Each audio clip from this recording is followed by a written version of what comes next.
Um, I want to touch on a little bit of things that landlords can do right now. I mean, in terms of, we know there's certain compliance and that landlords need to do. Yeah. In terms of your specialisms, like the gas Yeah. and you guys do the EICRs as well. We do EICRs. Yeah. So just to clarify, the gas is the gas safety certificate I'm talking about. The EICR is a electrical installations conditions report. That's right. That's right. That's right. And they're both mandatory for rental properties. That's right. So, with the gas, I think that became mandatory in 1998 or 1999, if I'm not mistaken. Don't Oh, is quote it me as on it. recent as that? Yeah. Yeah, because before it used to be Corgi. The older guys Yeah, will yeah, know about that's right. Yeah, Corgi, Corgi, yeah. Corgi. Yeah. So Corgi, they was basically, well, I was never Corgi. I've always been gas safe. Yeah. They was from the old engineers, my peers that I've spoken to, some senior guys. They always told me that Corgi was always out to make money. They wasn't really enforcing any of the regulations. They wasn't conducting random inspection on any of the engineers. They were just collecting the money and seeing it through. Yeah. So, and in 2009, HSE came in, which is part of the government, Health and Safety Executive, and they rebranded it with the yellow triangle. Yeah. So this is like the known now. So Gas Safe encourage customers to always ask for their IDs before coming and operating on a gas appliance, etc. Okay. So ever since then, they've been more kind of stringent and more strict as to how the engineers are performing on the field. So they do random checks.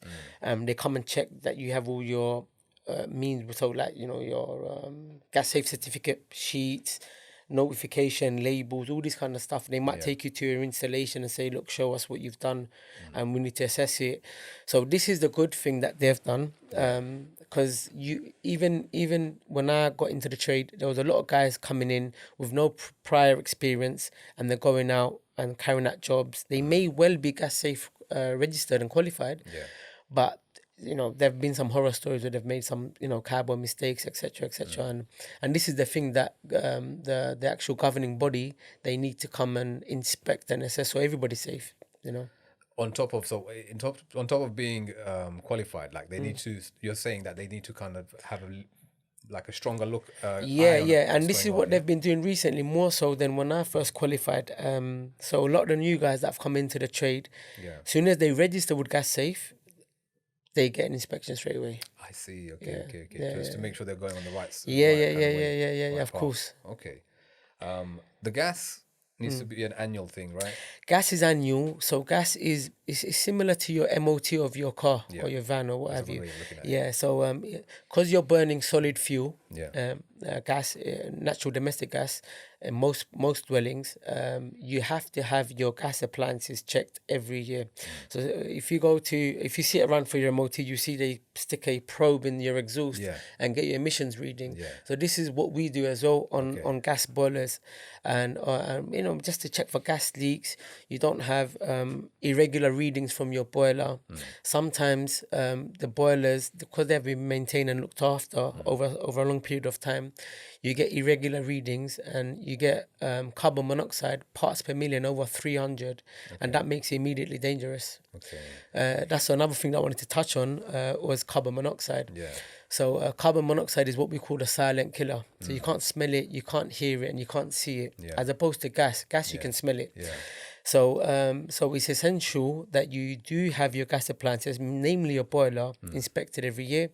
And as of 2022 December, it's become mandatory to have carbon monoxide alarms where solid fuel is being burnt. So it should be roughly how far is it, like a meter or more than a meter? meter enough. So usually on the carbon monoxide alarm, they give you a instruction sheet. Usually meter and a half away, around the same height of the flue itself. Cookers and hobs, they don't produce as much carbon monoxide alarm, but is recommended. But with boilers, it's not mandatory for cookers? You should do essentially, because it's changed as of 2022. But prior to that, it wasn't a thing. But with boilers and that, it's because they can produce 3, 4, 500 parts per million. And that's super dangerous. So especially in bedrooms. If you got the gas boiler in the bedroom, especially in bedrooms, and you could be asleep and exactly. Because of it, right? And I actually saw a recent study, I think it was about Enfield Council, that on average in England and Wales, 40 people die of carbon monoxide poisoning a year, and 300 are injured. Okay, you're right. Wow. Yeah, okay. so I mean, that's just in the UK or just in their England and Wales. England and Wales. But it was a study done by Enfield Council, I believe. Just to emphasise how important it is. Sure, yeah. And there are some like symptoms, just for the viewers to know. So you get nausea, headaches, you might get upset stomach, diarrhea. These are signs of carbon monoxide poisoning. So that could be like slowly happening to somebody. Yeah. Carbon monoxide isn't like an instantaneous killer. Okay. Like if you haven't addressed it and you're experiencing these symptoms, potentially it could cause you great damage to your health. I used to sleep in a room with a boiler. A lot of people don't know these things, and a lot of people kind of brush it underneath the carpet as well. They don't believe. And carbon monoxide alarms, a decent one will cost you about £20-25, and they last 10 years. Okay, yeah. I mean, it's not there's massive. no excuse for it, right? Exactly. Especially if you're a landlord. Yeah, now it's mandatory as of December 2022. So yeah. So what could happen if someone didn't do that, or if they didn't do gas safe? What's the repercussions of something like that? Yeah, especially for landlords, it can get very sticky, very difficult for them, because if the tenant acknowledges that they haven't been given a gas safety certificate upon signing of the tenancy, and if they kind of know what they're doing and stuff, they can take action, legal action. I've had landlords contact me if they can get backdated gas safety, because it's not been every single year, and they're having difficulties with the current tenant, and it's gone through the court process. More about this than I do, and they are really in and I said, look, you can't do it, unfortunately. How bad would that be from your side, right? That's like... Yeah, man. I wouldn't. Like you said, your whole character, right? Yeah, exactly. Because you have to kind of uphold what you stand by. Suppose, gas safe, we are governed by a body, and, I could potentially lose my license. Yeah. I don't know if there's going to be any criminal implications or not. Maybe. I'm not sure. But I've read you can get fined up to $6,000. You can face jail even, especially if someone like gets injured or absolutely. dies. I remember when I was in college, our teacher was telling us there was one young engineer. It was like a case study, and he didn't do his test properly on the annual inspection, and a child died from it. Wow. And he got manslaughter. He got done for manslaughter. Wow. I forgot, like 3 years or 4 years. But that's his career down the drain now. So it's and literally it would have taken him about 4 to 6 minutes to do the test. Yeah. So, and also I've had where I've attended properties alongside the landlord and police because they've had the tenant and the landlord have had issues, and the tenant is refusing entry. Okay. So I've had to attend with police officers. So they're refusing entry for you to do like a gas safe? Yeah. Oh, so now it's a legal matter now. You have to get them. So I've had to attend with police because there's a civil dispute between the tenant and the landlord. Yeah. And tenants refusing access. So now the police have to come in. So it's really uncomfortable. It's really, really uncomfortable. You'd be surprised, man. It's only happened to me twice, but it's an uncomfortable situation to be in. Yeah. But this is the reality of landlords that are not keeping up to date with compliance checks and all these kind of things. And the landlord that I mentioned about, he had 9 months of unpaid rent. That's the same one you have to same go 9 police with, 9 months of unpaid rent. Yeah. So yeah. Yeah, it's crazy. I mean, that's a whole separate discussion with the Section 21s, how delay. I mean, that could have been a Section 8 that you could have served, but it's such a long process right now. Yeah. So EICRs are a bit more recent, right? Yes, I know it's not gas. No, yes, I think they came into effect in 2017 or 18. And who's the government? And it's all like different boroughs have different programs with the EICR. Really? I think Newham was the first one, and then Tower Hamlets kind of followed. Okay. To have it as mandatory. Not all the boroughs have that. Wow.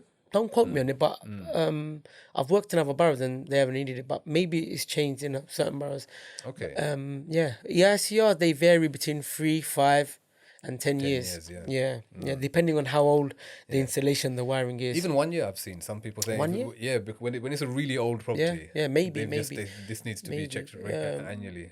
Yeah, sometimes they say. If it's really old, But I mean, we've seen the recent rise in house fires, and it's all electrical. Yeah. You know, Really? I don't know if you've seen around Tower Hamlets, especially the borough that we live in. So just across the road from the office, we had a Maddox House. It's called. Seriously. There was. I was speaking to Jay. I think Jay was on the podcast, and we were talking about it. But yeah, unfortunately, someone died from it, man. And it was a. I think he told me it was a. I know there was an electrical issue, but he said it might have been an electrical scooter. Exactly. But like, if they had their consumer units upgraded, it would have had like breakers and RCBOs and stuff like that. That would have protected the circuit more so. Then, you know, obviously we live in a time where you got AliExpress and Temu and they're getting knockoff Chinese products coming through. I mean, that's one issue, and the other issue with that one, they had like 20 people living there. Yeah, that's a big issue. One person living. Some people living in the kitchen. Yeah. In the kitchen. No. So if the property is getting like that less, if it's not getting looked after that much, then you can imagine what they probably haven't had an EICR ever. Do you see what I mean? Yeah, absolutely. Yeah, that was sad, man. And another thing I'll just touch on before we move on is, especially for landlords and estate agents and stuff, you see like tenants, what they do, they'll probably connect like 2 or 3 extension plugs just to get it to their bed and that. Yeah. And these are some of the risks that can cause fire and stuff like that. Okay. So people should.